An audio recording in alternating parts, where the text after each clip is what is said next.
Hi வணக்கம் நண்பர்களே. Own voice video போட்டு ரொம்ப நாள் ஆச்சு, சும்மா போடலான்னு போட்டோம். இப்போ நாங்கள் எங்கே இருக்கோம்னு பார்த்தா நெய்வேலியிலேருந்து காட்டு மன்னார்குடி போகிற வழி வீராண ஏரிக்கார் ரோட்டில் போயிட்டு இருக்கோம். அதாவது எதுக்கு போகிறோன்னு பார்த்தீங்கன்னா எங்கள் ஓனர் சொந்த ஊரான திருச்சனை போகிறோம். சும்மா அங்கே போய் பார்த்துட்டு வரலான்னு சொல்லிட்டு கூப்பிட்டு போகிறாரு.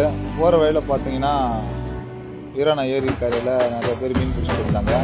மீன் வேணும் மேடம் கேட்டார். இன்றைக்கி சண்டே ஆச்சா, நம்ம வேணான்னு சொல்லுவோமா, சரி மீன் வாங்கலான்ட்டு போகலான்னு போனோம். அங்கே போய் பார்த்தா உயிர் மீன், ஜிலேபி, கெண்டை மீன் இதெல்லாம் உயிராகவே இருக்கும். சரி வாங்கலான்னு சொல்லிட்டு கிலோ எவ்வளோன்னு கேட்டேன். 200 சொன்னாங்க. ரெண்டுமே கலந்து 2 கிலோ ஒரு 4 மீன் வந்துச்சு. நம்ம வாங்கின மீன் உயிர் மீன், அப்படியே பிடிக்கி பாருங்கள். கெண்டை மீன் வாங்கியாச்சு. உடனே அந்த அண்ணன் எடுத்து கட் பண்ணி கொடுத்தாரு. சூப்பராகவும் கட் பண்ணி கொடுத்தாரு. உடனே வாங்கிக்கிட்டு அங்கேருந்து கிளம்பணும்.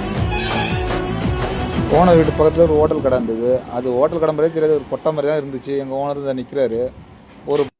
ஒரு 2 பரோட்டா வாங்கி நாமளும் சாப்பிட்டோம். செம்ம டேஸ்ட்டு. நான் வீடியோ எடுக்கிறத பார்த்தீங்கன்னா ஓனர் திரும்பிக்கிட்டாரு. அந்த அண்ணனும் பரோட்டா போட்டுட்ருக்குறாரு கல்லில். சாப்பிட்டு கிளம்பியாச்சு வீட்டுக்கு.